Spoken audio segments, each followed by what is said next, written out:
Last time I was at the Horse Protection Society was in 2022. The Horse Protection Society's mission is to rescue horses.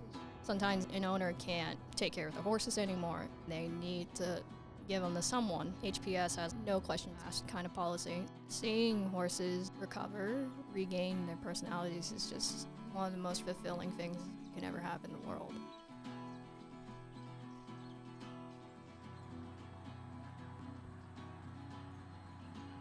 Rehabilitation includes cleaning, feeding, and caring. There's the fun parts of taking care of horses, feeding them, and like giving them little snacks, like alfalfa or like little oats and stuff. And then there's the like dirtier parts, scooping up their poop, and also you have to scoop up their pee.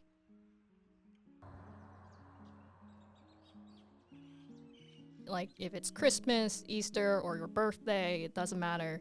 Like you have to do this every day. And like these horses can't feed themselves.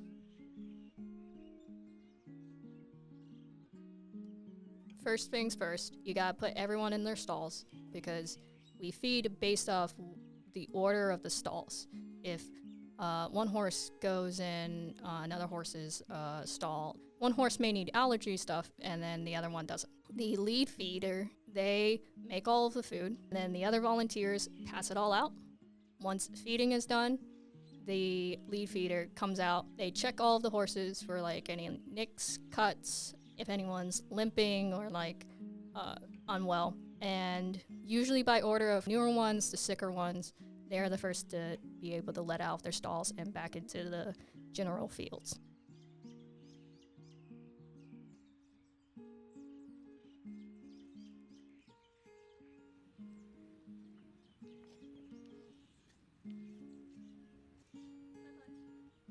Like, these horses are so spoiled, but, you know, like, that's kind of the point. Especially after some of these horses came from such bad situations, they deserve to be at least a little spoiled.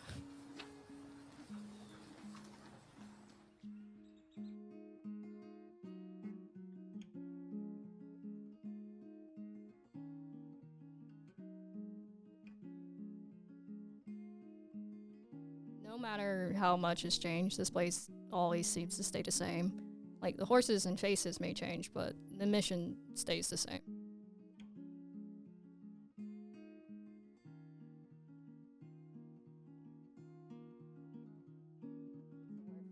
It's like, it feels like a misnomer. And like, well, a horse is a big beast and it can just, you know, it's like 2 tons and can like run you over. It's like, yeah, since we domesticated horses, you know, they depend on us and they build relationships with us as people. And you have, you know, sort of an industry where it profits off of this idea that horses are just like a giant kind of pet, which domesticated, yes, but like pet, not really. It takes so much money, time, and work in order to take care of a horse. You get situations where sometimes there are people who genuinely don't mean any harm and they get in over their heads and they need somewhere or somebody to take a horse off of their hands.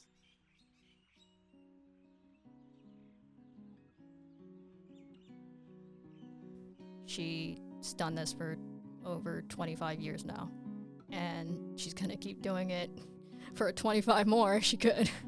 Like, Joanie's going to be leading the charge. My name is Joanie Benson, and I'm the Executive Director for the Horse Protection Society of North Carolina, and have been since its inception. The Horse Protection Society of North Carolina started back in 1999, but Joanie's been rescuing horses back in Colorado in like 1991. I was 8 years old, and a friend of mine introduced me to horses up close and personal. I actually got to ride one of the horses who took off at a full gallop, and I was thrilled. I thought, this is the most exciting thing that's ever happened to me. And it went on from there. I was hooked. It's only been like official as a nonprofit when she moved to North Carolina. In 1998, I took the cruelty investigators course, 3-day course up at the university.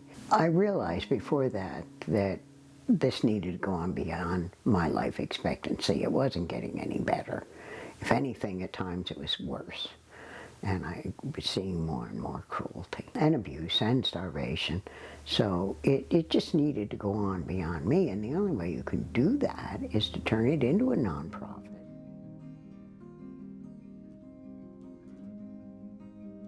A lot of the animal abuse laws for North Carolina, either law enforcement can't do anything or they won't do anything. They don't care. In North Carolina, it has gotten worse, much worse. We are in the lowest tier of animal abuse laws that there is. The bad ones, we're considered the bad states. And there's other states that have done a wonderful job, and there's no reason it couldn't be a lot better. There are certain counties that do an excellent job. There are other counties which will oftentimes let the horses die. They're not going to bring cases, they're not going to charge them, they're not going to have them give up their horses, and just let them die. And that's so disheartening. Too many people are getting horses that have no clue how to take care of them. They don't know anything about feed. They don't know anything about illnesses, diseases, what's appropriate, what shouldn't be done. Really don't know how to handle them. I had a young couple come here one time and they said, well, we're ready to get a horse. We've got everything we need. They went through the whole list and they got to saddles and bridles. And I said, well, it might be a little hard to find a horse to fit under that saddle.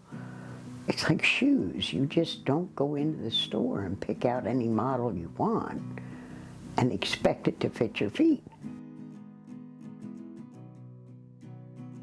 Rising Star, he lost sight in his left eye, and Bronco, he has cancer. They were both at the Horse Protection Society at one point, but they got adopted out, and then they had to come back years later.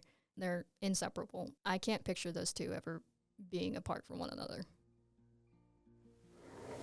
You have to have a heart that goes out, that horse feels that the minute you walk up, that you mean them no harm, you mean them only good things, and that makes all the difference in the world. You have to give off a very positive energy. Not everybody can do that.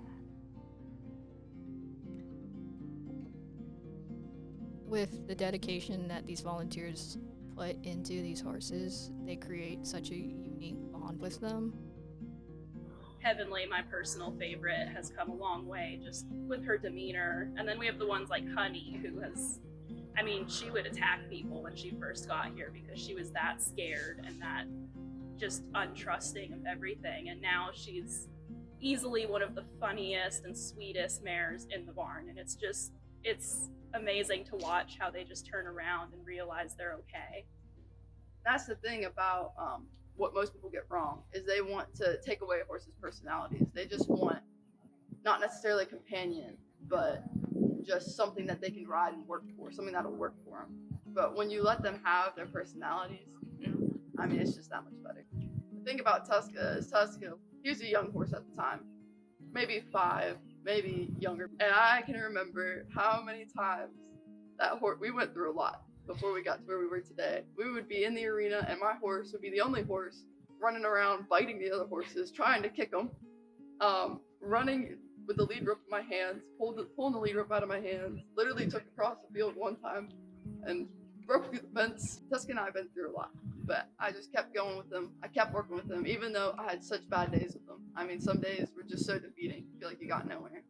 But kept going, kept working with them, and then now here we are today.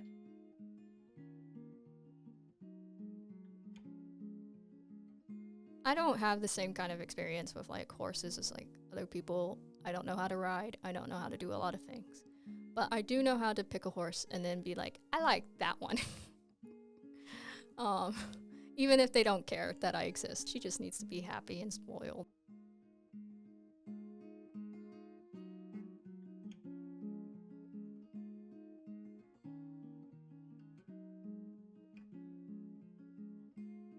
Bernie came in 2022.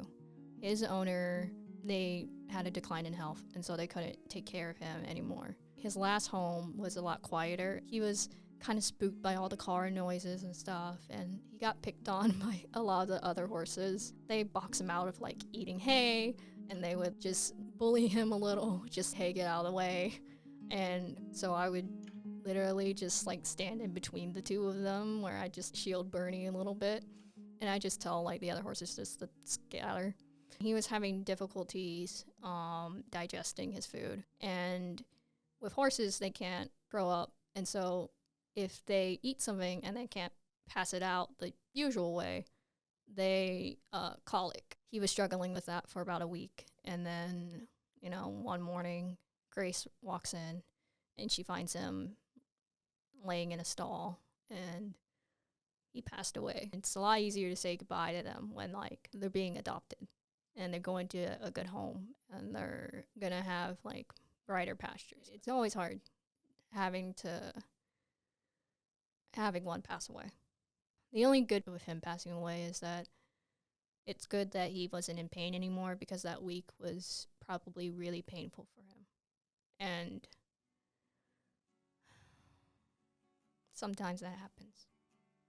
It's some of the most fulfilling things you can do, is to watch someone, you know, a person or a horse, like, sort of transform over time into a better place. And honestly, the most beautiful part of what happens at the Horse Protection Society is closing out the day and then getting to wake back up the next day and do it all over again.